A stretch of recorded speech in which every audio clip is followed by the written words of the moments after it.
passando lá, só com acesso para quem tiver o link.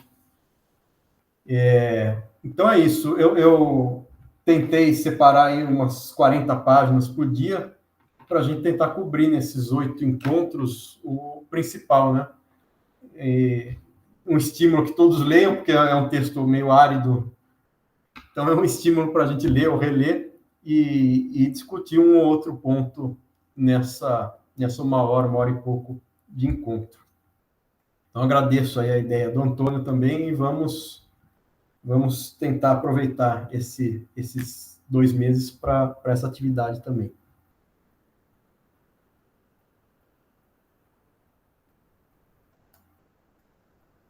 Pode seguir, Antônio.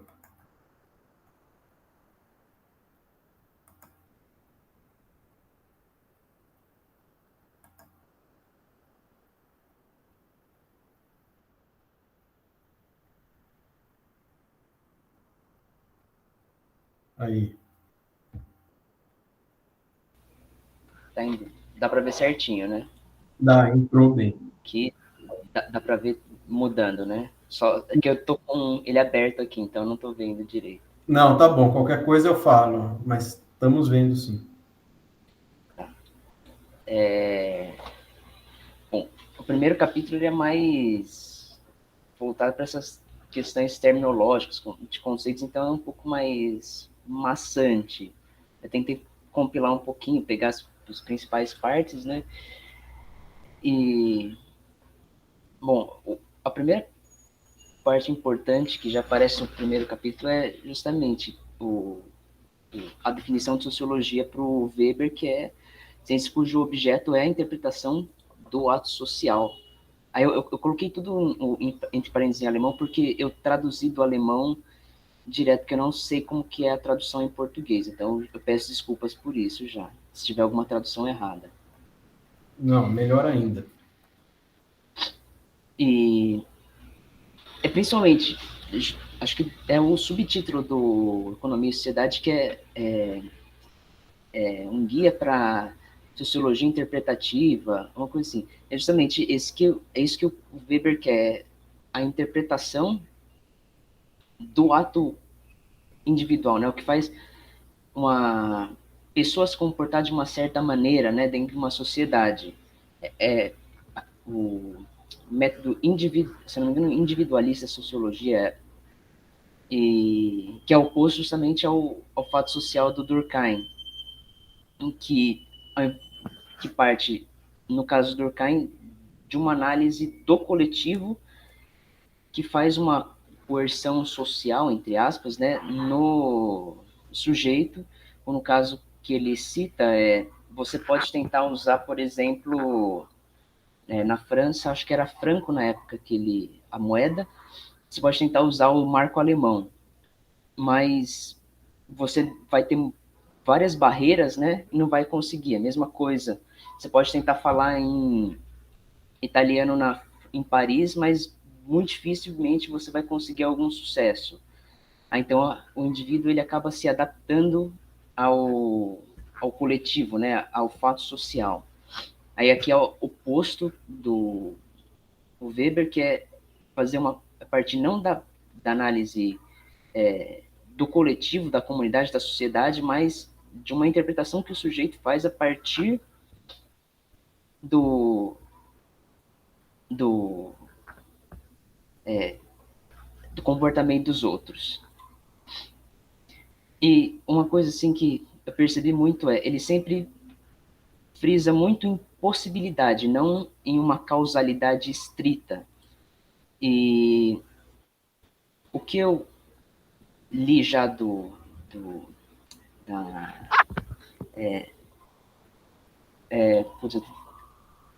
do Ética Protestante, ele fala muito sobre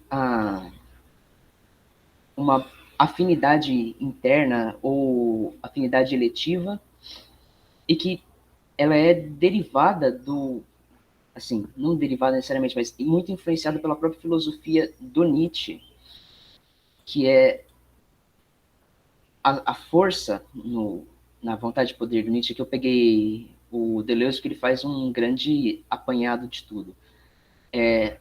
as forças, elas se apoderam de outras forças, mas existem forças que têm mais afinidade com algumas do que em outras. Então, você acaba tendo mais uma questão de afinidade, de uma probabilidade, do que de uma causalidade certa, ainda mais porque, partindo também do pressuposto da consciência, né, fragmentada do Nietzsche, e aqui é justamente você buscar tentar interpretar o porquê uma pessoa se comportou de alguma forma, até o Weber vai falar um pouquinho mais tarde sobre isso, que muitas vezes são inconscientes as nossas reações, né, as nossas interpretações, o significado que a gente atribui à ação. Então, por conta dessa inconsciência, a gente não consegue muitas vezes determinar 100% por que uma pessoa fez isso, porque ela agiu de uma certa forma. Por isso que, aí eu vou ler essa parte aqui, apenas o que é exteriorizado, né, a gente consegue analisar, e muitas vezes o que é exteriorizado é só o fim, né, do conflito interno entre as várias forças da consciência. Agora, partindo mais para as classificações do Weber,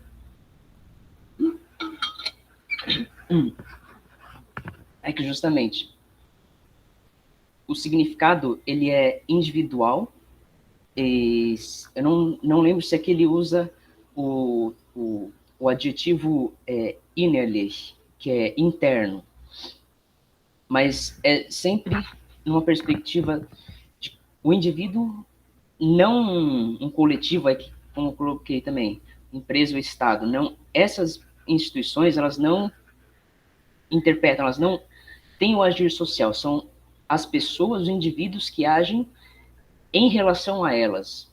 Às vezes pode ser alguém que faz de acordo com alguma ordem do Estado, ou até mesmo alguém que emite uma ordem como sendo parte do Estado, a partir de normas anteriores. E é justamente esse foco, não é criar, no método do Weber, é não partir de criar um ser coletivo que age, apenas o indivíduo age socialmente. Aqui ele também fala sobre o tipo ideal, que o tipo ideal, e vai ficar um pouquinho mais claro depois no próximo slide, ele é como um arquétipo, assim, muitas vezes ele é uma questão justamente ideal pura, só que na realidade ele nunca tem essa mesma pureza. Por exemplo, que eu digo sobre arquétipos, você muitas vezes pode encontrar na literatura o cavaleiro trágico. Você vai encontrar em várias histórias, só que sempre tem alguma coisa de algum outro arquétipo, ou até mesmo alguma inovação do autor que desvirtua um pouco esse tipo ideal. Sempre tem um desvio na realidade.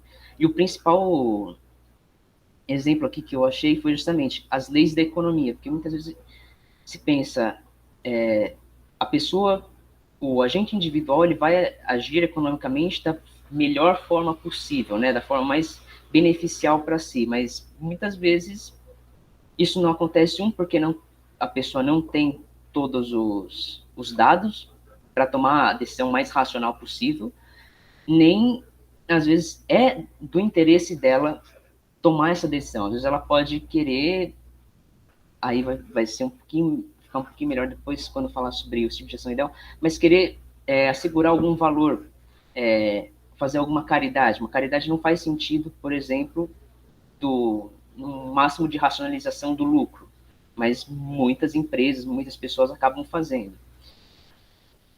Esse gráfico aqui é principalmente aquilo que eu quero ilustrar, que é justamente a linha GX, que é a linha vermelha, ela seria como esse ideal, esse tipo ideal, enquanto o FX seriam os dados empíricos, né, como ele se manifesta. Vai ter momentos em que ele vai estar mais próximo, outros que ele vai estar bem longe, mas ele sempre vai acabar tendo algo próximo.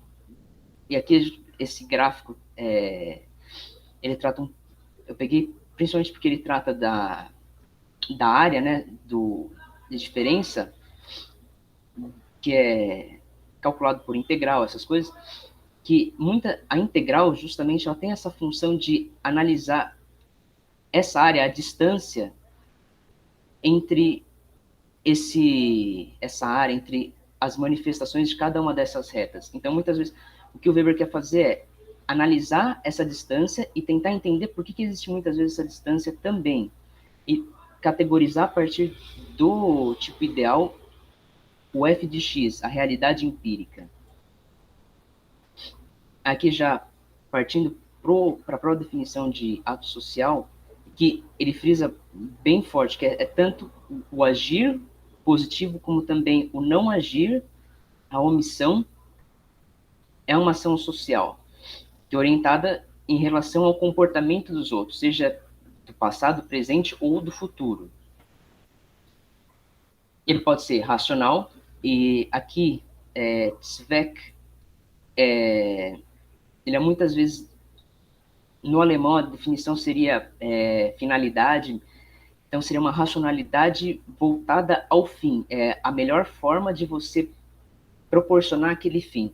Por exemplo, se eu quero ir do ponto A ao ponto B, a melhor forma de eu chegar é por uma linha reta. Esse seria o mais racional. Mas eu posso agir, por exemplo, fazendo vários desvios e chegar até A e B. Mas o racional mesmo, esse Zweck rational, é justamente a melhor forma de você atingir uma finalidade. Aí, Wert rational, que é racional, eu traduzi como racional valorativa, mas eu não sei como é a tradução em português. Mas é uma racionalidade em relação ao valor.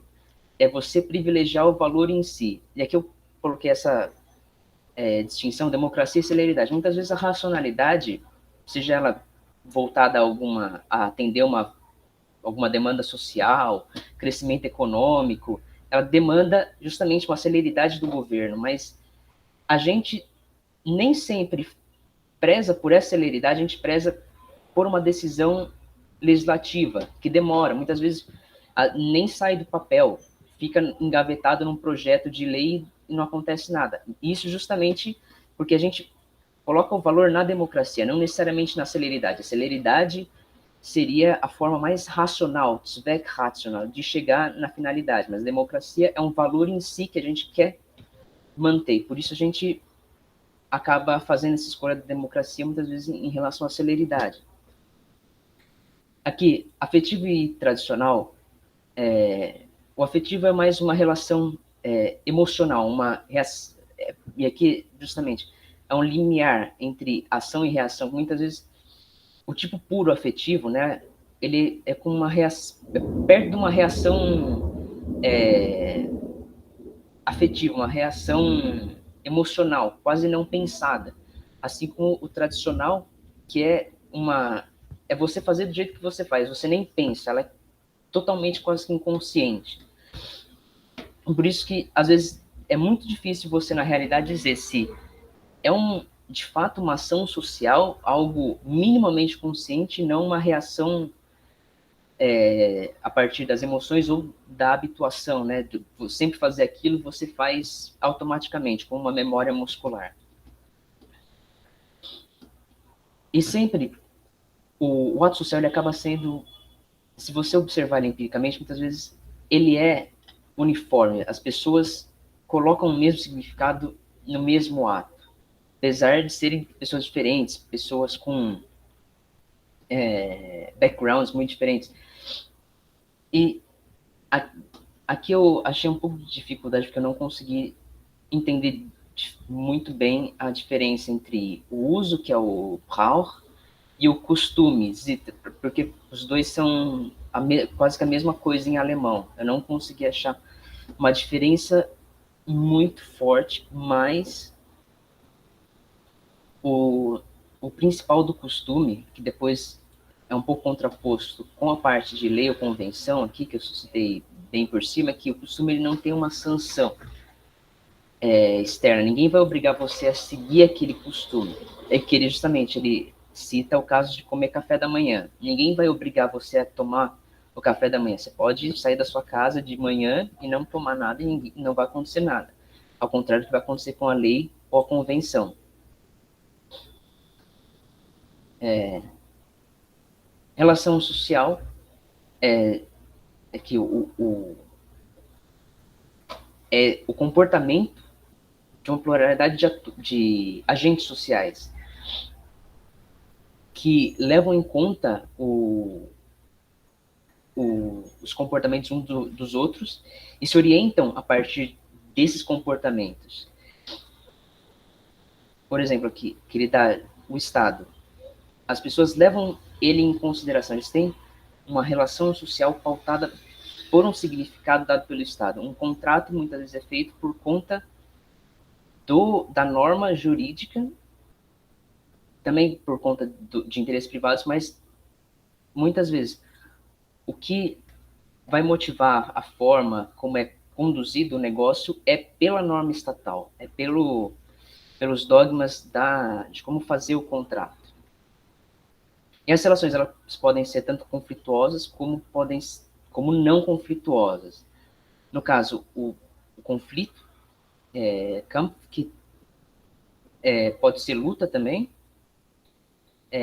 que é um agente social. Deu um trovão aqui, eu não sei se deu para escutar, desculpa aí. A luta, que é você tentar impor unilateralmente, apesar da resistência das outras partes, né? O conflito regulado, que aqui seria mais ligado a uma concorrência, mas não necessariamente sem violência, porque ele cita também o conflito entre cavaleiros na Idade Média, com código de conduta, código de ética, e também a seleção, aqui também seleção social, seleção biológica, só que ela não tem necessariamente um significado social que orienta esse conflito. Ela não é como ninguém acaba pensando, por exemplo, muitas vezes é uma imposição inconsciente, ou às vezes até sem consciência, por exemplo, na seleção natural. Não existe uma consciência da natureza para impor aquilo só acontece, é uma seleção. E as não conflituosas, e aqui eu fiz sinalizei, né, o principal que elas são comunal, que vem de Gemeinschaft, que é de comum, né, a comunidade, e associativa de Gesellschaft. Gesellschaft é sociedade. E já dá para perceber que o comunal, ele é uma questão mais, não necessariamente primitiva, mas é um sentimento de pertencimento, como ele diz. Eu sinto que eu pertenço àquilo. Já associativa, como a gente pode ver na sociedade, muitas vezes uma estruturação racional, né, de interesses, de você impedir muitas vezes que surge o conflito, né, a luta, criando estruturando esses interesses para que eles não colidam, ajustando tudo. Por exemplo, num contrato, você pode estipular o risco, quem vai ficar com o risco, quanto do risco fica para cada parte, quais são as atribuições de cada uma, quem vai fazer o transporte. E essas não conflituosas, elas podem ser tanto abertas ou fechadas, e muitas vezes a questão da abertura e do fechamento tá ligado aos benefícios. Ela é aberta porque ela tem uma probabilidade maior de trazer benefícios se mais pessoas entrarem. Ela é fechada quando os benefícios, no caso, por exemplo, de benefícios escassos, são distribuídos para toda essa comunidade. Por exemplo, aqui, monopolizam vantagens integrantes. Como no caso de uma cooperativa, muitas vezes, cooperativas de aquisição de bens, para compras, essas coisas, elas fazem a compra e distribuem, né, entre os membros daquela cooperativa. E aí ela monopoliza as vantagens dessa compra em escala da cooperativa. E um outro conceito que é a organização, que ela é justamente derivada dessa relação não conflituosa, que é fechada, e a regulamentação ela é imposta. ela precisa sempre de um chefe, de uma figura de autoridade que cria essa regulamentação e que pode, mas não necessariamente contém um corpo administrativo que faz essa aplicação da regulamentação feita por essa autoridade, por esse chefe. No caso, existe a consensual ou a que vem por imposição. Em caso de imposição, você precisa de uma constituição, e constituição num senso largo, que é justamente o que determina que em tais situações aquela imposição é válida, ela tem que ser aceita. E decide também a democracia, que muitas vezes pode-se pensar que ela é consensual, porque todo mundo diz, né, todo mundo fala no parlamento, sempre todo mundo tem alguma forma de voz, ou deveria, mas a minoria, quando ela perde, ela tem que aceitar. Ela é imposta, essa minoria, a decisão da maioria. É justamente o que vai determinar que essa decisão da maioria deve se sobrepor, deve ser imposta à minoria, é essa Constituição. E aqui vem também o problema da validade, da ordem que é dada. Ele define justamente, e aqui vem a probabilidade que uma ação vai ser vista como obrigatória. Sempre a probabilidade é ligada àquela questão da afinidade. E não necessariamente isso também, o próprio Hart fala no conceito de direito, você precisa ver aquilo como obrigatório, não necessariamente cumprir.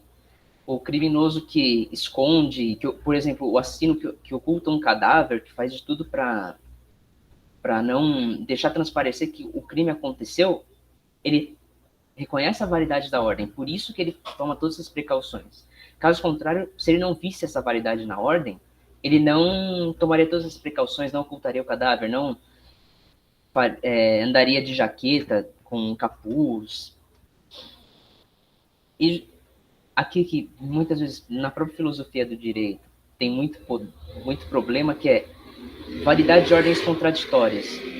Na sociologia não existe problema nisso, porque enquanto na filosofia do direito tudo é meio orientado por uma questão de uma validade única que deriva de uma norma fundamental, em que tudo tem que estar bem encaixadinho, o conflito de normas também já é dito como ele deve ser resolvido.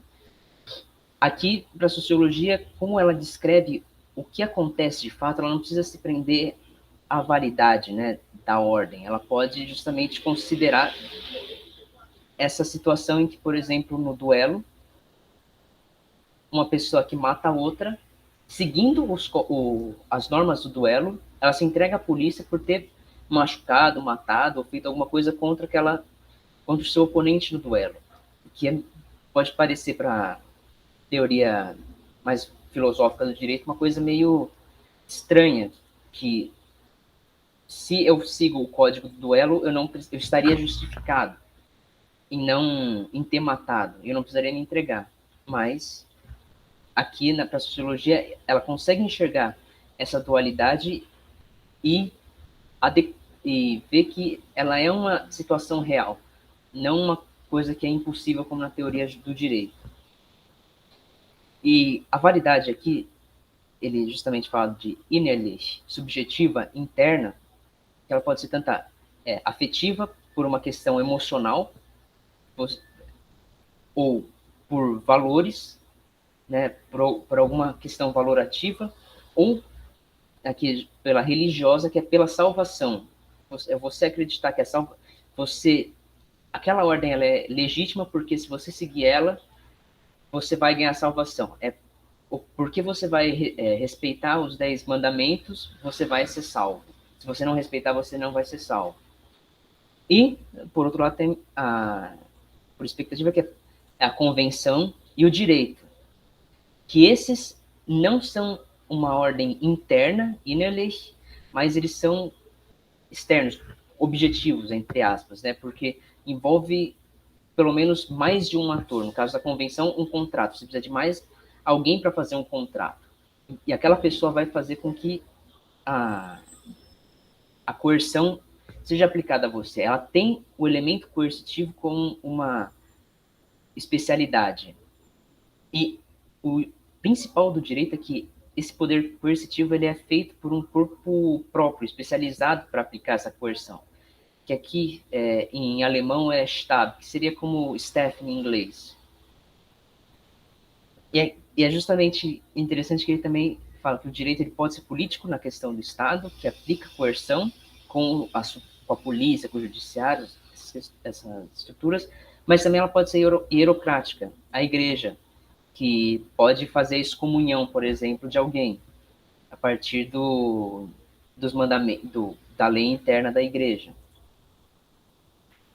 E a legitimidade, ela pode vir tanto da tradição, que sempre fala o rei e a família real tá lá, então todo mundo acaba obedecendo, é válido aquilo que sempre foi, é uma questão mais de direito consuetudinário, também afetivas, crenças afetivas, que eu também não consegui traduzir muito bem, não sei como que é o termo em português, é uma coisa que é exemplar, ela é ligada justamente a esse lado afetivo, você ter, por exemplo, uma admiração por algo. Racional valorativa, de novo, de Wertratio, que é um derivado de alguma questão valorativa fundamental, absoluta, e que ele cita o direito natural.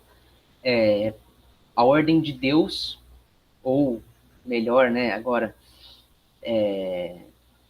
uma ordem natural, direito natural baseada numa racionalidade humana que pede por democracia, que pede por liberdade. Ou também pela norma positivada, que é justamente a juridicidade do ato, que vai determinar essa legitimidade. E aqui ele também faz uma distinção entre poder e dominação. Poder é, aqui de novo, a probabilidade de você impor a sua vontade, apesar da resistência das outras partes. Enquanto a dominação, ela não necessariamente precisa dessa força, desse poder, mas ela se baseia nas bases de legitimidade. A pessoa ela não precisa de uma ameaça da força, necessariamente, mas ela vai cumprir aquele comando que é dado.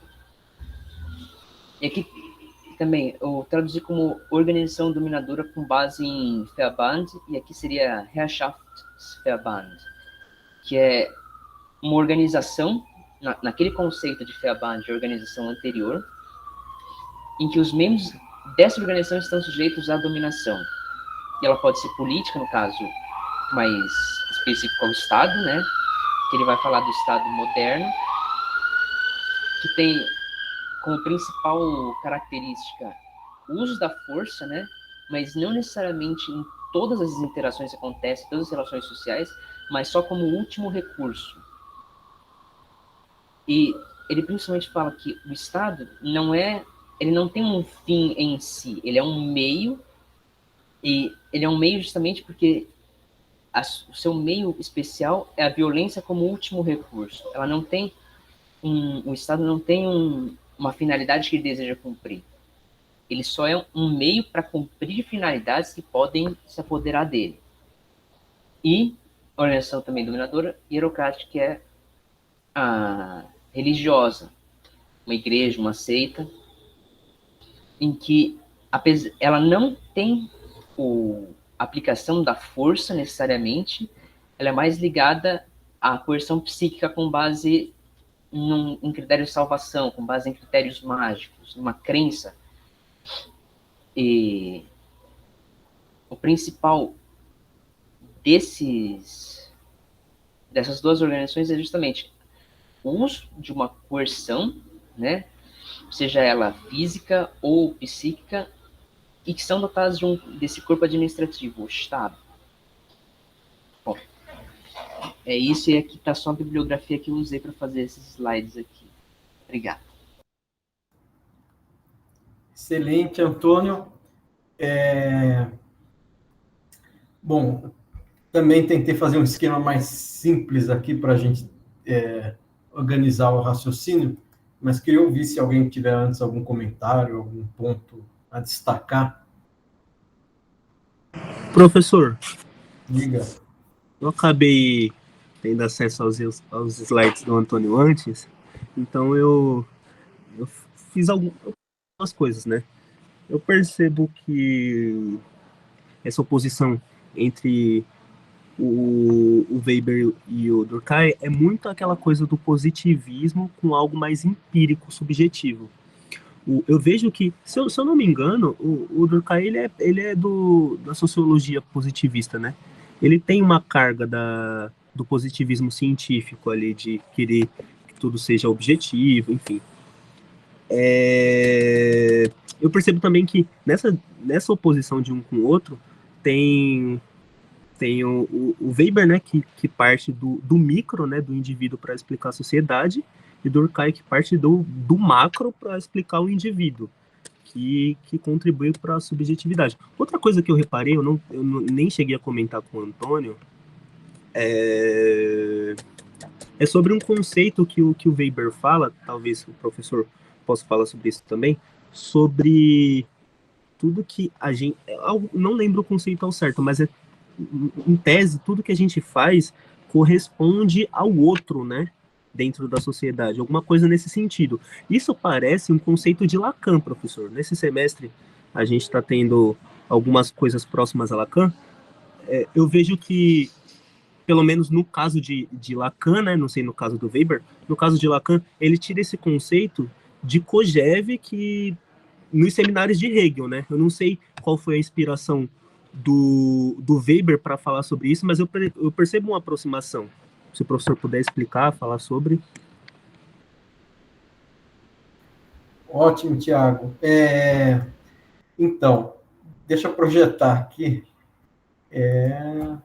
Não sei porque não está aparecendo.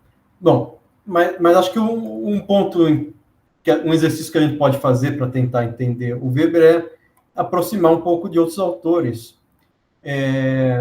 Bom, o primeiro comentário, né, que não sei se vocês deram uma olhada aí tem vários prefácios do livro, várias apresentações, pelo menos na edição em português, e que explicam que o livro não foi o Weber que fez esse livro, na verdade, né? A esposa dele juntou vários textos dispersos e depois contou com a ajuda do Johannes Winckelmann, que é um sociólogo importante também, que ajudou a dar essa forma final ao texto. Então, ele é muito repetitivo, né?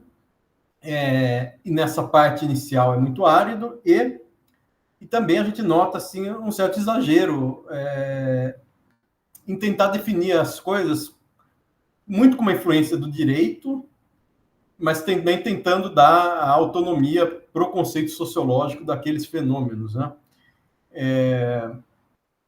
E isso a gente vai perceber, tem a ver com o seu ponto, até no Durkheim, né? Quando o Durkheim definiu o fato social como algo que existe externamente e que exerce uma coerção sobre o indivíduo, né? Quer dizer, a sociologia não está estabelecida ainda, eles vão buscar no direito alguns conceitos para tentar definir o objeto da sociologia. Mas aí tem um ponto importante também, além dessa distinção entre a visão mais objetivista do Durkheim, você tem razão, que está ligado ao positivismo, nesse sentido, positivismo científico. Quer dizer, o Durkheim não compra toda a doutrina política do positivismo do Comte. Tem alguma diferença, mas a ideia positivista de ter uma ciência sociológica puramente empírica filia o Durkheim a uma corrente positivista da sociologia, pelo menos nesse termo metodológico. E aí, além desse contraste que você falou, Tiago, entre uma visão que o Weber vai chamar aqui de organicista, ou que outros chamam de holística, né, que parte da sociedade para explicar como o indivíduo é condicionado pela sociedade, e o Weber vai fazer o movimento oposto, né? Até o título do livro é problemático, porque parece que ele dá uma centralidade muito grande à ideia de sociedade, mas ele não fala muito de sociedade. Ele está preocupado com a ação social, né? Ele parte do indivíduo, daí o individualismo metodológico que o Antônio frisou bem no início, né? Mas o outro contraste que eu queria frisar também é o seguinte, que o Weber vai dizer em vários pontos que para ele não se basta numa visão funcionalista, que ele até vai chamar, num certo momento aqui, de explicação observadora dos comportamentos individuais. Quer dizer, que está preocupado apenas com as causas empíricas de um comportamento. E em que medida esse comportamento contribui para a manutenção de um determinado grupo social. Isso está ligado a essa visão objetivista do Durkheim. E o Weber vai dizer isso é insuficiente, é um pressuposto. Claro, a gente vai analisar as ações que sejam relevantes, em algum sentido, para manutenção do grupo, ou que geram também algum conflito dentro do grupo. Então, eu tenho que ver as consequências empíricas de uma ação para selecionar o objeto de estudo da sociologia. Mas não é isso que vai... Mas isso é só uma fase preliminar da função interpretativa, né? Como o Antônio falou do subtítulo do livro, né? Que em português ficou Fundamentos de Sociologia Compreensiva ou Interpretativa. E aí, então, ele vai dizer que essa análise empírica objetiva do que tem efeitos, repercussões na sociedade, então é só uma etapa preliminar. A etapa mais importante é atribuir sentido às ações, e aí ele vai justificar essa metodologia interpretativa que vai ser mais baseada em aproximações do que em definições muito rígidas, né? Então, até a gente poderia aproximar esse exercício da sociologia do Weber daquela ideia, daquela diferença que o Kelsen faz entre imputação e causalidade, né? Quer dizer, a causalidade é importante, o Weber está dizendo, é importante para explicar os fatos, mas não é o ponto fundamental da sociologia. O ponto fundamental é a imputação, a atribuição de sentido às ações dos indivíduos. E, da mesma forma, ele vai falar da importância dos tipos ideais como essas construções que vão permitir uma aproximação, vão ser uma idealização da realidade, porque nenhuma ação, por exemplo, é puramente guiada por uma finalidade prática de obter lucro ou obter mais poder. Sempre vai ter algum motivo também tradicional, afetivo, valorativo, mas o instrumento metodológico para o sociólogo atribuir sentido, que é o conceito fundamental da sociologia, lá com o qual ele começa na segunda página do livro, é o conceito de sentido ou de significado, dependendo da tradução. Mas para você conseguir atribuir como sociólogo significado à ação individual, você tem que construir certos tipos e aí aproximar as ações empíricas de um ou outro desses tipos, ou identificar a combinação entre os vários tipos construídos, né, pelo sociólogo. E da mesma coisa o que ele fala que os tipos identificam a probabilidade de alguns motivos darem sentido à ação. Quer dizer, é provável que alguém que tendo verificado uma queda, vamos supor, um empresário que verificou uma queda no seu lucro naquele mês, que ele tome uma decisão de demitir os seus empregados, é provável que ele esteja orientado por um motivo instrumental, por uma ação racional com relação a fins e a finalidade é manter ou aumentar o seu lucro. E é isso que explicaria o sentido social ligado a essa ação de demitir os seus empregados. Bom, mas isso também é um juízo muito de probabilidade daquilo que orientou aquela ação.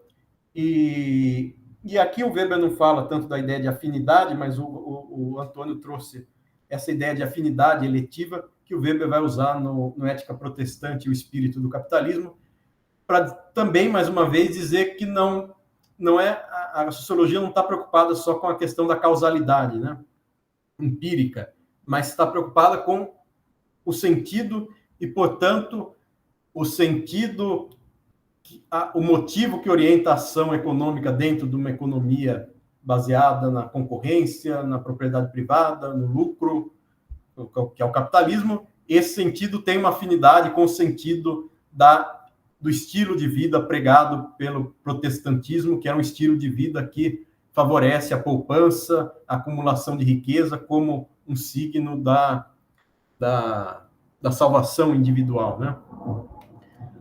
Então, tudo isso ajuda a explicar um pouco esse método que ele está tateando aqui, por isso que ele é tão repetitivo, ao tentar dar algum caminho, né, para o sociólogo atribuir esses sentidos.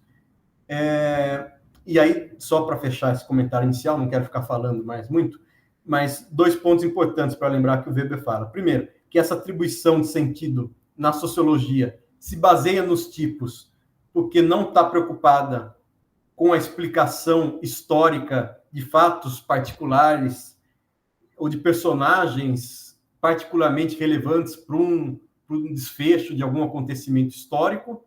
Não, a sociologia quer favorecer mais comparações mais universais, mais abstratas, e por isso se vale desses conceitos vazios, né? Diz o Weber, até usa esse adjetivo, que são conceitos vazios, diferente da explicação histórica, que é mais particularista. E um outro ponto que eu queria lembrar é a preocupação que ele traz em dizer que esse sentido é atribuído pelo sociólogo, mas não é a tentativa de ver a psicologia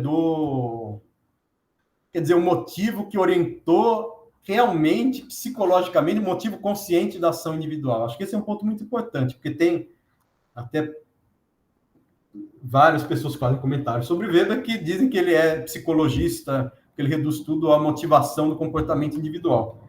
Mas ele está dizendo que não, que na verdade a gente não sabe porque age, na maioria dos casos, os motivos são inconscientes ou são todos misturados. Então, o sociólogo é que vai construir aquele padrão de atribuir um motivo e ver, bom, se em algum momento aqui ele até usa a expressão assim, como se a pessoa estivesse orientada por uma finalidade prática, como se a pessoa estivesse guiada por um valor, ou como se ela estivesse seguindo uma tradição ou um impulso emocional. Quer dizer, é uma hipótese, no fundo, que o sociólogo vai elaborar para explicar o sentido daquela conduta. Mas ele não está pesquisando, então não vai fazer uma sessão, uma entrevista com a pessoa para descobrir qual era o motivo que ela atribuiu à conduta, e não é a finalidade dizer, identificar também qual é o valor correto. Quer dizer, acho que tem esses 2 pontos importantes, né? A sociologia não tem uma finalidade nem normativa de dizer o que é o correto, o justo, nem tem uma finalidade empírica de descobrir psicologicamente o que motivou a conduta do indivíduo. Então, ela vai criar hipóteses de sentidos possíveis para explicar por que esse indivíduo se conduziu dessa forma, orientou sua ação em relação a outros, tomando essa ou aquela decisão, né? Diga, Tiago.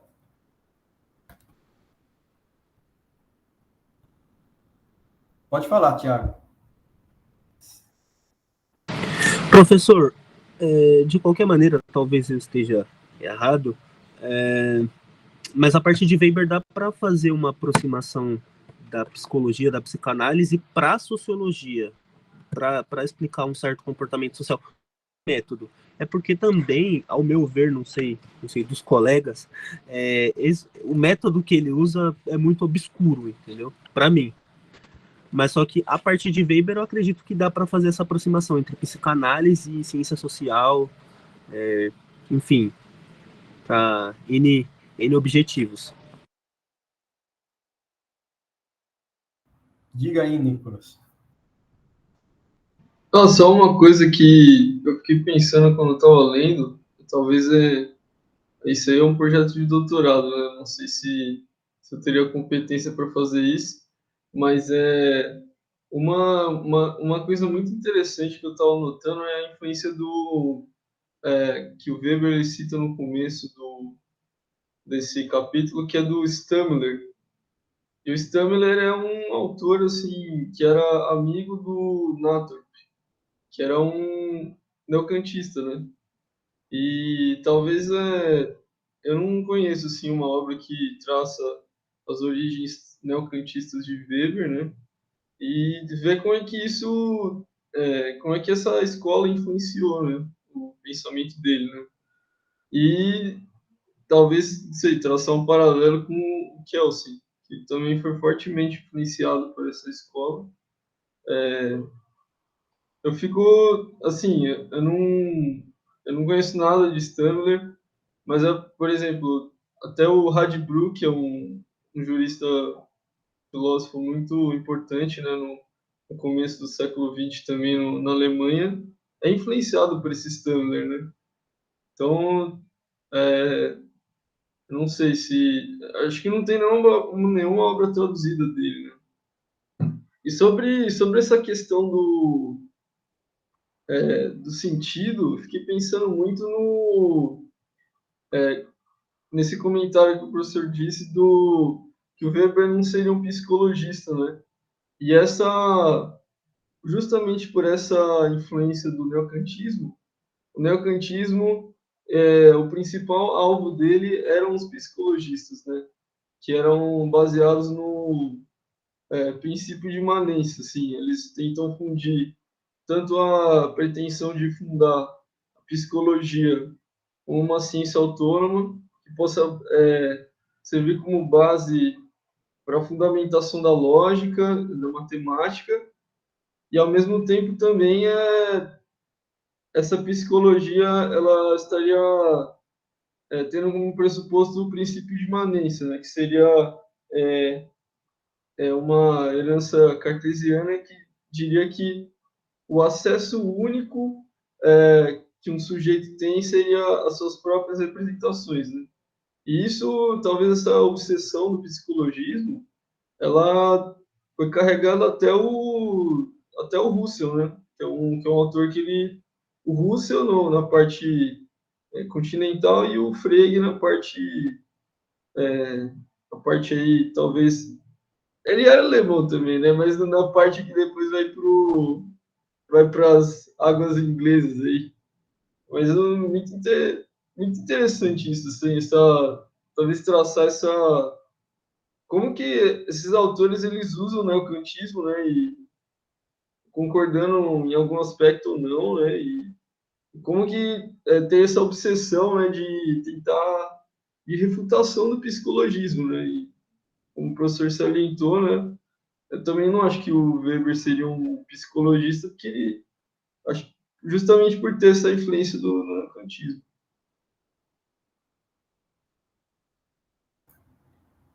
Pode falar aí, Antônio. Então, eu também não consigo. Desculpa, Thiago, eu adoro você, eu sei que você gosta das mesmas coisas que eu, você gosta de Hegel, você gosta de Lacan, mas, assim, eu também não consigo ver muito uma psicanálise necessariamente, porque eu sinto, tanto nele como no Durkheim, o próprio Durkheim, ele fala assim, ele fala, não dá, a sociologia ela não é preocupada com a psicologia, porque a psicologia é uma coisa muito individualista, que está acontecendo na mente da pessoa. E a sociologia, a partir dele, né, do Durkheim, tenta muito se distanciar da psicologia. Mas mesmo assim, eu ainda consigo ver justamente nessa parte neocantiana, também baseado um pouco no Hegel, que a própria filosofia do Hegel e do Kant, elas são meio psicológicas, porque elas falam como funciona a mente, e uma coisa que eu estava lendo até não sei se é uma introdução a Hegel do Friedrich Weiser, ele fala muito que a Alemanha ela estava muito moldada principalmente na época do Hegel, por tanto um psicologismo, né, na academia, mas também uma visão social, de tentar aproximar isso da sociologia. Então, não sei até que ponto o Weber ele ainda está condicionado por isso e até que ponto ele está se distanciando um pouco dessas duas tradições. Pode falar aí, Rodrigo. Não, eu só ia comentar que apesar de concordar com todos que o Weber não me parece, pelo que eu sei dele, um autor que tente usar a psicologia, eu consigo entender um pouco o ponto do Tiago, talvez no sentido de que, a partir do momento que você atribui finalidade e sentido para as ações, você pode acabar derrapando em assertivas psicologizantes, talvez. Não sei se era esse o ponto do Tiago ou não. Era Isso, só isso mesmo. isso. Não, sobre esse ponto, assim, eu acho que não fica claro, como eu disse, como o texto é fragmentário, mais para o final do trecho que eu selecionei aí, quando ele fala da questão da hipótese, que na verdade o sociólogo elabora uma hipótese sobre o que foi a conduta da pessoa, mas ele na verdade é curioso, porque é uma hipótese que ele não vai provar, ele não vai provar que alguém realmente estava se guiando por aquele valor ou por aquele motivo afetivo. É uma hipótese para explicar o sentido daquela ação do ponto de vista que interessa para a sociologia, mas não é uma hipótese no sentido que aí ele vai fazer um teste psicológico e ver se era realmente o motivo que está consciente ou inconsciente da pessoa, né? E até acho que tem um aspecto interessante que ele fala, o sociólogo vai sempre privilegiar uma explicação racional e, portanto, ele vai tender a ver a ação das pessoas, isso está meio implícito, eu acho, como se fosse ou uma ação racional com relação a valores ou racional com relação a fins. E aí ele vai observar empiricamente os desvios que existem dessa racionalidade e talvez vai atribuir esses desvios à tradição ou às emoções, né? A ação afetiva. Mas ele cria essa régua, não quer provar realmente o que orientou a pessoa, mas os desvios ele vai justificar pelos desvios da racionalidade. Quer dizer, de certa forma, ele impõe um padrão racional, não valorativamente, mas metodologicamente, para conseguir explicar a conduta das pessoas. Mas o ponto importante é ele nunca quer saber realmente o que a pessoa estava pensando quando fez aquilo. Ele quer apenas fazer aquela distinção inicial. Se a ação foi orientada pelos outros, ou por um indivíduo específico, ou pelos outros em geral, né? Ele dá o exemplo do dinheiro. Quando alguém usa o dinheiro, você já está sendo orientado pela ação dos outros, porque o dinheiro implica que você, pagando ou recebendo dinheiro, você pressupõe que alguém vai aceitar esse dinheiro que você está recebendo numa futura transação, por exemplo. Tudo bem, ele quer saber se a ação teve algum motivo, teve alguma ligação com outros indivíduos e não era uma ação meramente individual, como ele dá o exemplo aqui de alguém rezar fechado num quarto sem estar nem aí para o que os outros pensam a respeito. Tudo bem. Mas fora isso, ele vai... É uma imputação como a imputação que o Kelsen diz que tem que ser feita pelo jurista ao construir lá a proposição jurídica, definir se a norma é válida ou não, o que a norma proíbe, o que a norma permite.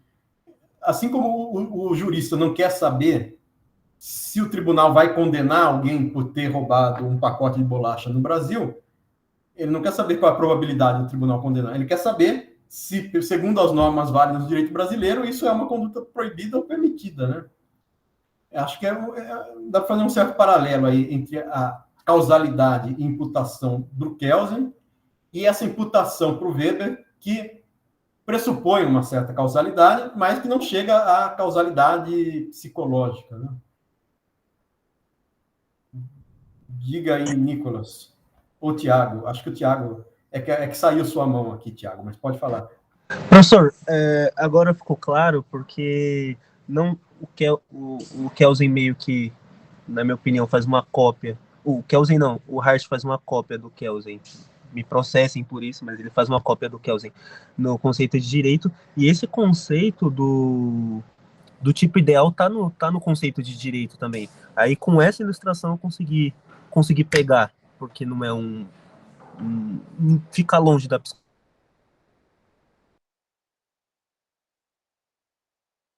Uhum. Porque, por exemplo, claro, o Kelsen, o Weber, estavam todos aqueles com aquela preocupação das ciências culturais, da ciência do espírito, qual que é a diferença da sociologia, da jurisprudência, do direito, com relação à biologia, o que um físico não pode estudar o direito, como propunham eles lá, ver as reações das pessoas. Talvez um biólogo conseguisse estudar melhor as reações neurológicas das pessoas e definir que aquelas reações mais severas manifestam uma violação do direito. E aquelas reações que forem menos graves só manifestam, assim, a violação de um hábito ou de um costume, né? Isso caberia a um cientista natural melhor, talvez. Mas toda essa preocupação deles em dar uma autonomia para ciências sociais, ou do espírito, ou culturais, né? Faz parte desse contexto aí.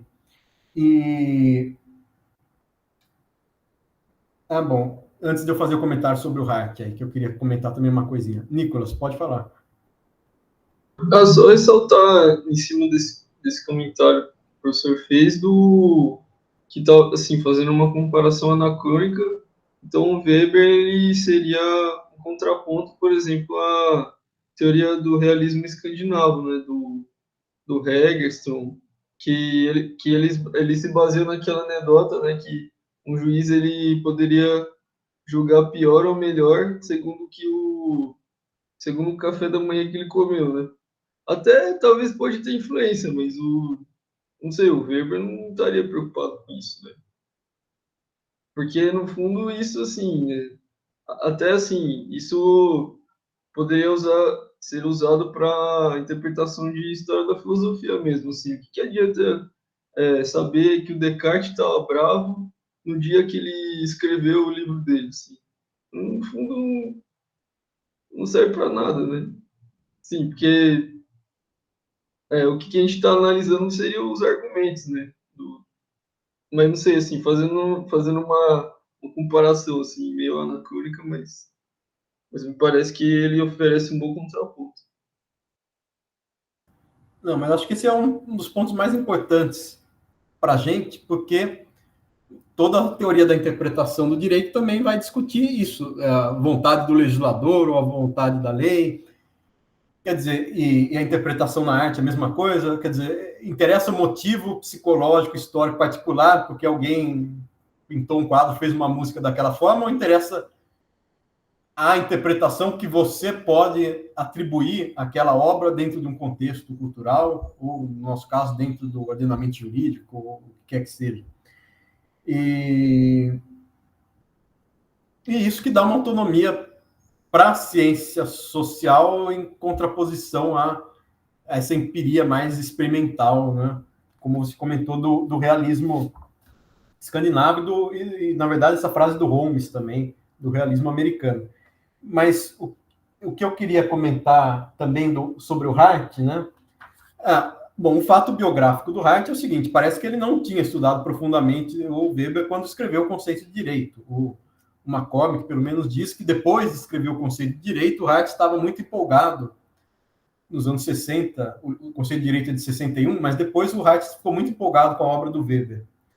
Mas é interessante, porque tem alguns pontos muito próximos das explicações, dos paralelos que eles fazem, né? Por exemplo, na edição em português aí que eu pus, da qual eu pus o PDF, na página 10 ele fala que o sociólogo não pode apenas registrar funcionalmente, determinar as regras que explicam causalmente o que influenciou o indivíduo.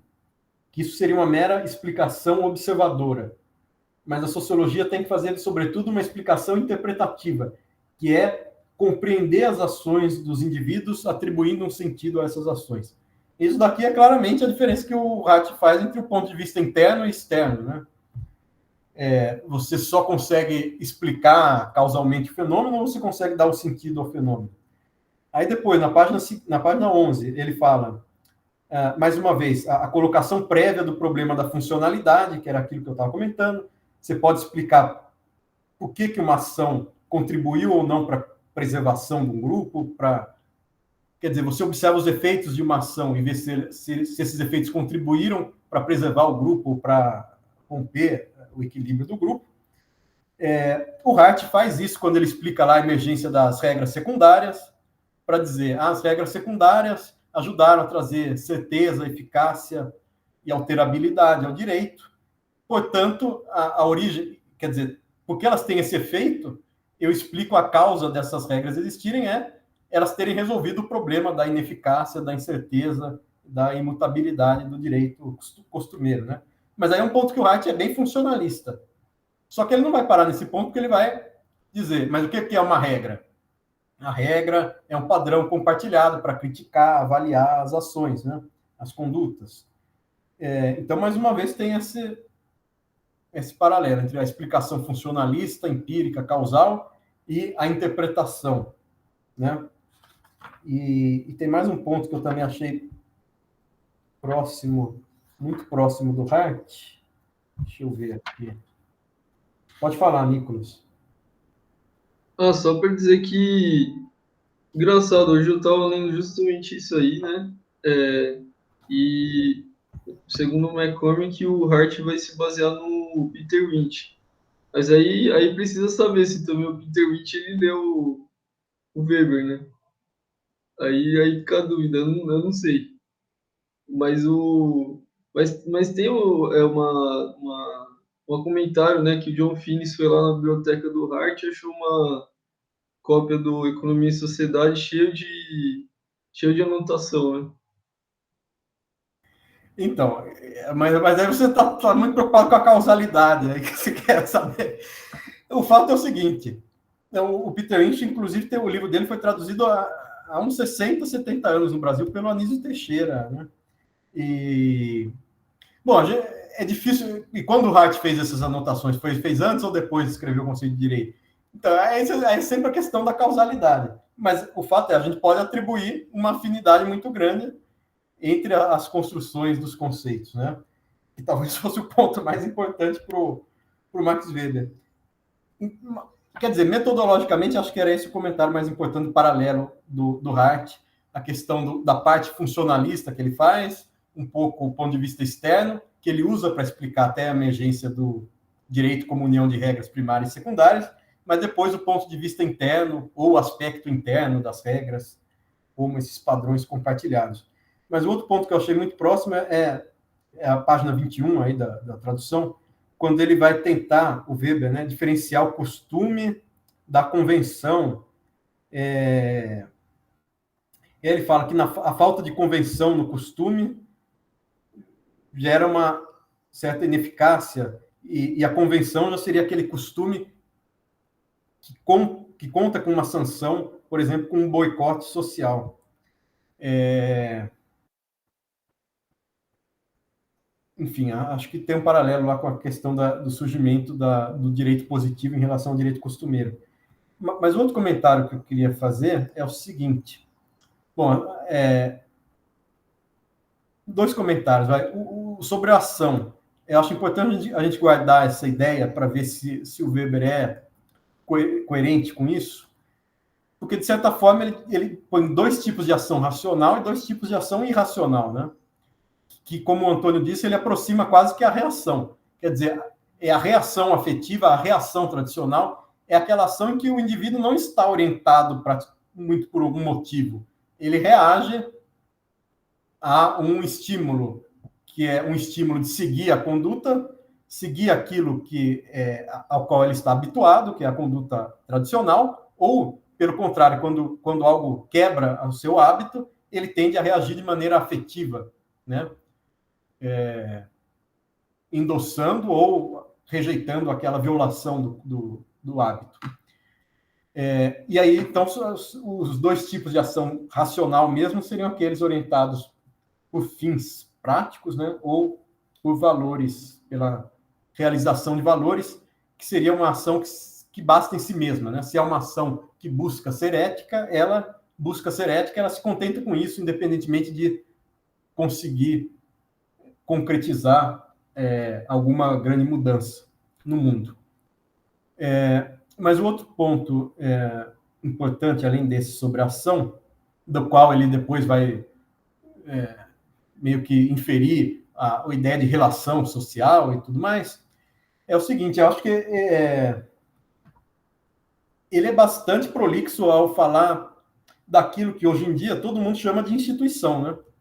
Tem hora que ele chama de representação, tem hora que ele fala de formação social, aí ele quer diferenciar o que é associação, o que é organização, o que é comunidade. Tudo bem, pode ter alguma importância num problema mais específico, mas o fato é que acho que a influência direta ou indireta do Weber, não importa, sobre a sociologia, as ciências sociais posteriores, passou a chamar tudo isso pelo nome de instituição, basicamente, né? Até tem um outro ponto, um outro capítulo que o Weber vai definir o que é instituição especificamente, diferenciando de associação, de organização, de comunidade. Mas isso que ele chama de representações que não são, que a sociologia não pode tratar como pessoas, esse que é o ponto importante, né? A sociologia não pode atribuir uma finalidade ao Estado, um comportamento racional ou irracional ao Estado. O Estado é uma representação compartilhada por certas pessoas e ele só vai existir enquanto as pessoas agirem tendo algum pressuposto de que existe essa entidade que é o Estado, mas que não existe da mesma forma como existe o indivíduo concreto, né? E acho que da mesma forma como ele define detalhadamente, acho que muito por influência do direito, essa diferença entre associação, fundação, organização, também na parte que ele fala sobre costume e convenção, né? Talvez até seja uma parte um pouco anacrônica, não sei, ele está usando as definições da época, e para a gente a ideia do costume é que o costume é algo obrigatório, pelo menos que a gente aprende no direito. E aqui ele tenta dizer que o costume, ele identifica costume com hábito, né? Costume seria um mero hábito, e o que é obrigatório é a convenção.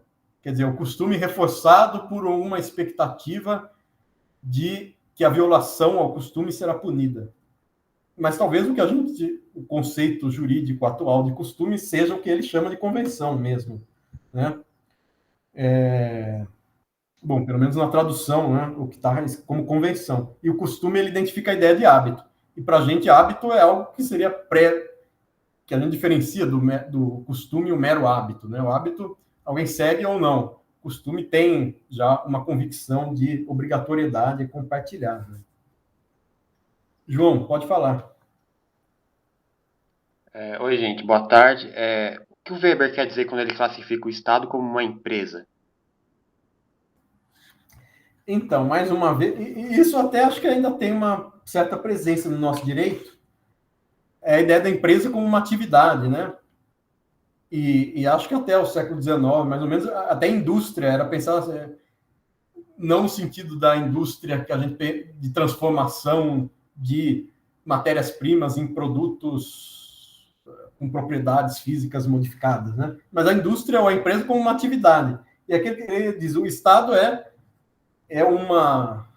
Fica difícil achar um termo neutro aí, mas é uma organização, uma associação, é uma atividade voltada a uma finalidade política. E aí ele vai dizer a diferença de ser político, né? Que é a questão de ter o recurso à coação física para fazer valer as suas decisões, né? Porque a gente tem que lembrar também que ele fala do conceito de ordem, né? Quer dizer, os indivíduos podem ser guiados pela referência a uma ordem, a um conjunto de normas, e o Estado é uma ordem também, mas é uma ordem que pode se fazer valer pelo uso da coação física e pelo uso legítimo, né? Mais ainda. Porque o traficante também pode fazer valer sua ordem pela coação física.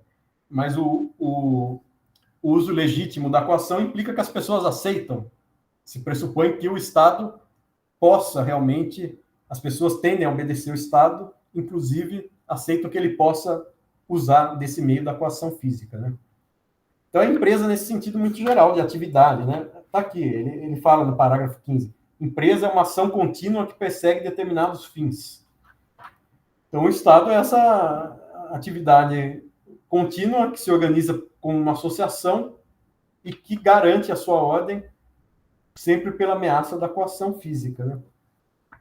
Ah, entendi. Obrigado. Nada.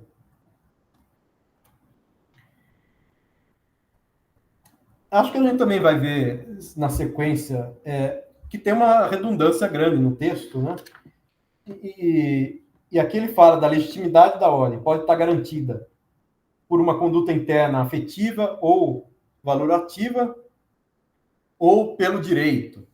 E aí ele já começa a falar de que o direito se diferencia da convenção por contar com um quadro burocrático especializado para aplicar as sanções e para aplicar as normas jurídicas. Enfim, tudo isso é o que vai aparecer mais para frente. Então, é interessante porque o começo do capítulo é bem conceitual, bem abstrato, mas depois ele começa já a entrar em temas jurídicos, a gente diria. Quer dizer, numa parte que seria já a sociologia do direito dele, praticamente, né? Não só a sociologia geral. Por isso que a gente vai ver repetições disso quando ele vai falar da dominação e do poder da dominação racional legal, que ele já, vamos dizer, dá a entender aqui de maneira preliminar, né? Mas ele vai desenvolver muito mais isso. E acho que um ponto importante ainda do final da apresentação do Antônio é essa diferença entre poder e dominação, né? Que é muito interessante, porque poder é você querer impor, quer dizer, não pensando psicologicamente, mas do ponto de vista sociológico, é a probabilidade de alguém conseguir impor sua vontade.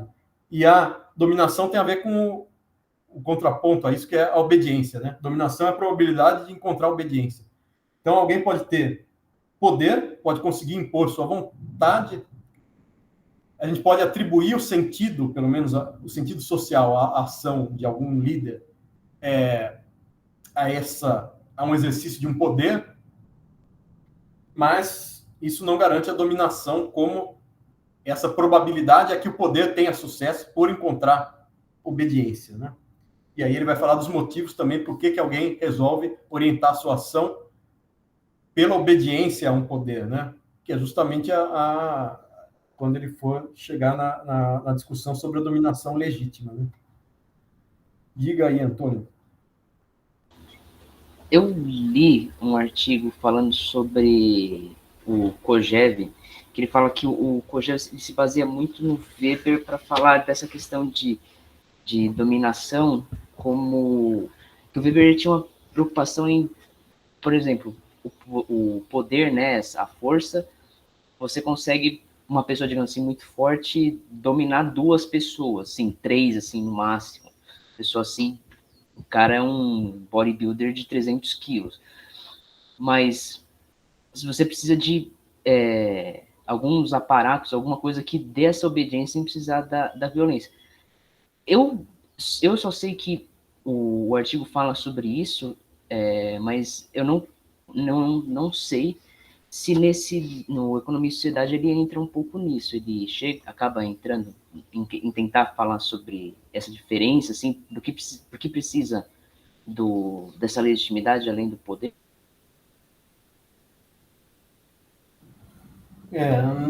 Não lembro se ele vai explorar especificamente esse ponto, né, de justificar. Porque aí seria até uma explicação causal, né? Por que é necessário o poder na sociedade para a própria sobrevivência da sociedade, para evitar que as pessoas se matem, né? Quem entra nisso é o Hart, que eu lembro que entra nisso quando fala das condições mínimas do direito natural, né?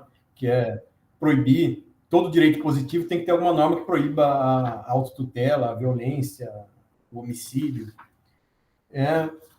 Mas o Weber, eu não lembro se ele entra nessa explicação causal assim do poder. Mas um outro comentário que eu queria fazer é o seguinte, que apesar de todo esse detalhamento conceitual, ele vai assumir que um sociólogo conta um pouco com a base do senso comum para atribuir os motivos às pessoas, para ver aquilo que usualmente explica um determinado curso de ação, e também para ver as causas empíricas, para pressupor quais são as causas empíricas de um determinado fenômeno, né? Apesar de todo esse detalhamento dele, vem a partir de um pressuposto de que o sociólogo só conta um pouco com o senso comum, com o seu conhecimento empírico daquilo que geralmente ocorre, né? E esse é um ponto importante que ele traz em vários aspectos aqui do texto, para dizer que o sociólogo, ao construir suas hipóteses, seus tipos ideais, também constrói a partir desse senso comum. Não tem uma ciência totalmente incompreensível, né? Não tem uma base mais forte do que essa, do que o seu conhecimento do tipo médio ou daquilo que geralmente ocorre, né? Diga, Nicolas. Não, me surgiu uma dúvida, será que dá para distinguir entre uma causalidade própria das ciências naturais e uma causalidade própria da sociologia? Será que, ou isso é... Porque, por exemplo, vamos dizer assim, causalidade das ciências naturais, a gente pode pegar uma física newtoniana, onde tem um corpo e ele sofre ali influência de uma força, e daí essa força é a causa para ele se deslocar ali, haver um movimento. Mas assim, será que na sociologia ou nas ciências do espírito haveria uma espécie de causalidade que seria distinta, né, das ciências naturais? Bom, eu lembrei até, antes de comentar sobre isso, eu lembrei até sobre o ponto lá, voltando à questão da psicologia, que o Weber dizia, a psicologia só pode ser útil para explicar os comportamentos desviantes, mais do que os motivos das ações racionais, né? Mas sobre a causalidade, que tem a ver com isso também um pouco, eu acho assim, a causalidade é uma só. O ponto é, a sociologia se distingue pelo objeto, que são as ações orientadas pelos outros. Tudo bem, o pressuposto básico é que elas têm uma causalidade, mas eu não preciso definir essa causalidade com toda certeza para conseguir dar um sentido a essa, atribuir, imputar um sentido a essa ação social. E aquilo que tiver só causalidade e que eu não conseguir atribuir um motivo, um sentido a essa ação, a esse fato, eu não posso dizer que é uma ação social, né? É o ponto que ele fala aqui da processos e irregularidades que são incompreensíveis, lá na página 8. A gente só pode dizer que são condições, ocasiões, obstáculos ou estímulos à ação. Então, é que ele está fazendo uma análise causal, que aí eu acho que não dá para dividir uma causalidade distinta. É uma imputação racional mínima aí, mas externa, né? Daquele ponto de vista da explicação externa. Se você não consegue atribuir nenhum sentido a essas regularidades, você só pode observá-las enquanto elas interagem com uma ação, que aí sim a ação tem sentido, né? Porque a ação tem que ser compreensível. Pelo menos o sociólogo tem que compreender a ação, e tudo mais que não for compreensível, ele pode aí sim verificar como causalmente impediu ou favoreceu uma determinada ação.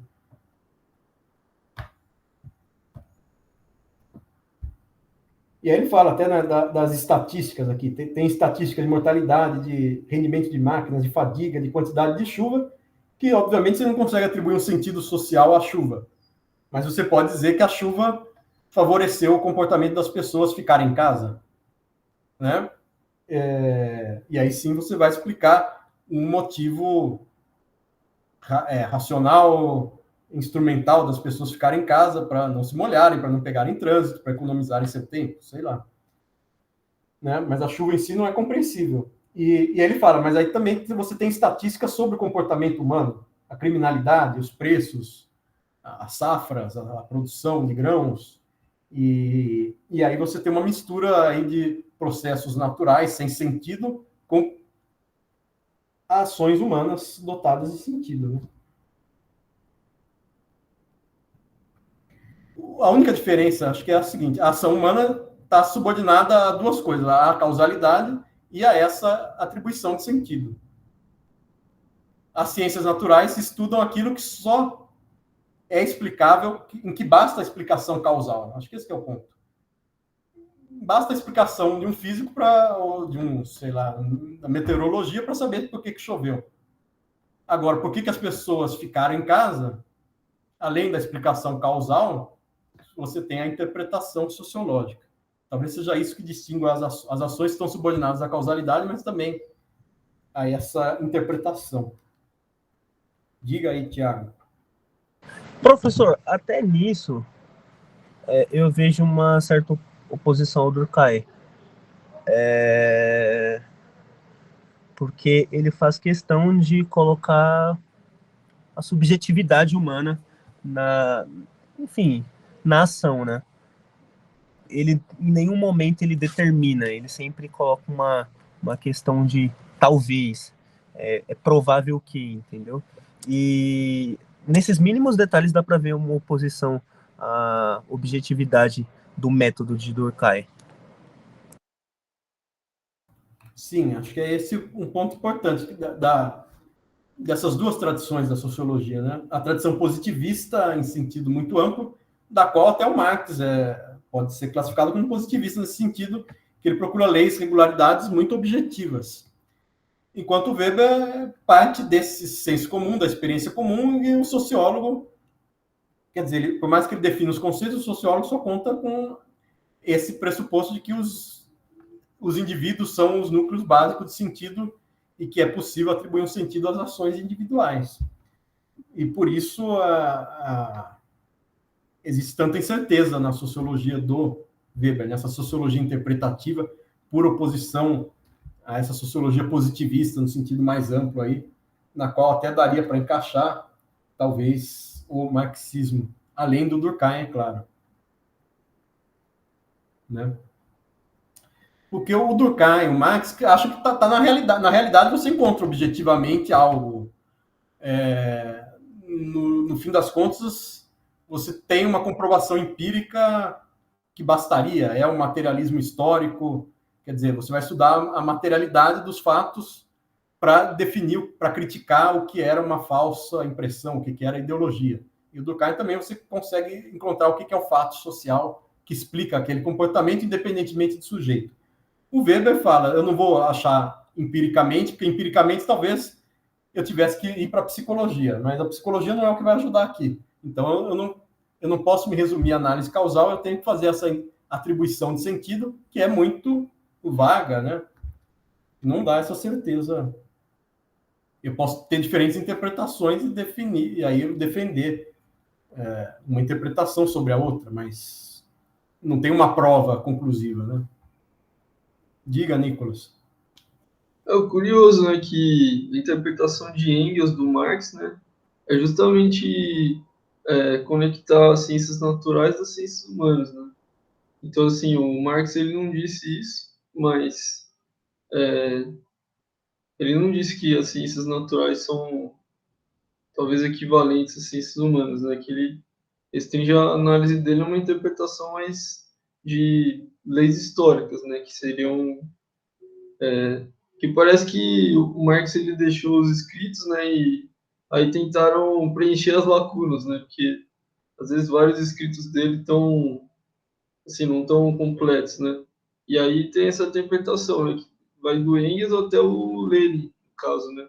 Tenta colocar isso como talvez equivalente, né? Mas aí o marxismo também aí tem tem pano para manga, né? Tem interpretação do Lukács também que vai negar isso, interpretação daquele Kautz que vai por essa linha também, né? Mas aí tem pano para manga pra caramba. Mas acho que a doutrina oficial do marxismo que influenciou mais o leste europeu era essa visão mais positivista, né? E justamente o marxismo ocidental é aquele que até, em muitos autores, combinou explicitamente o Marx com Weber e aí adotou essa visão de teoria crítica. relativizando, vamos dizer, um pouco o papel da causalidade como bastante para a explicação sociológica e misturando isso com uma sociologia interpretativa um pouco, né? Talvez a chamada teoria crítica seja, no fundo, isso. Combinar o Marx com essa relativização aí, interpretativa do papel determinante que teria a causalidade histórica, né? Mas aí eu deixo para o grupo do Alisson, que aí ele vai defender a interpretação vigente do marxismo. Tema delicado na São Francisco, professor. Tema delicado, então. Tema delicado. Deixo para ele, que tem mais seguidores que eu e pode abrir mão. Aqui, se eu abrir mão dos seguidores, ele não faz o seminário. É isso, pessoal. Semana que vem é o João, né, que se voluntariou a apresentar. Eu mesmo. Ótimo, João. Eu até coloquei esse... É curioso, porque é um trecho, um dos trechos aí, não está no Sociologia do Direito, não está no capítulo de Sociologia do Direito, está no capítulo que é sobre economia, na verdade, né? Mas é um ponto interessante porque ele vai mostrar como o Max Weber não é um autor monista. Já apareceu aqui, né? Ele falando que as pessoas podem estar submetidas a diferentes ordens e que para a sociologia isso não é um problema, diferente da ciência do direito, da dogmática, da teoria do direito, que tem que indicar qual ordem prevalece. Mas esse ponto é importante porque até por exemplo, o Friedrich Schauer, no livro A Força do Direito, que tem muita influência do Max Weber, para falar da força, da dominação e tudo mais, ele vai tender a dizer que o Weber identifica o direito com o Estado, porque o Estado é que tem o monopólio da violência legítima. Acho que até tem alguns trechos que ficam meio obscuros, né? Quando ele vai dizer que a diferença do direito para o costume é isso, é ter um quadro coativo. Mas, em outros momentos, o Weber mostra que existem outras ordens, e que a gente pode até chamar de ordens jurídicas fora do Estado. E esse trecho da semana que vem vai reforçar esse ponto, quer dizer, de reconhecer que existe uma pluralidade de ordens. Além do trecho inicial aí, que especifica essa tipologia que já apareceu meio ensaiada aqui, das formas de dominação legítima ligadas às formas de ação racional, né? Então, a organização do livro é complicada, porque 100 páginas depois ele vai desenvolver o tema da legitimidade que ele anunciou ao redor da página 40, lá na página 140 ele vai dar sequência. Por isso tentei também fazer os pulos no texto aí para a gente ter alguma sequência lógica de discussão. Tá bom? É isso. Então, semana que vem, ao que tudo indica, virtual, mais uma vez. A orientação é essa por enquanto, tá bom? É isso, pessoal. Até mais, pessoal. Até lá. Até. Tchau. Até semana que vem. Tchau, até mais. Tchau. O Rodrigo e o Nicolas não é até a semana que vem, né? Tem que aparecer daqui meia hora aí, né? Até daqui a pouco, então, senhor. Até.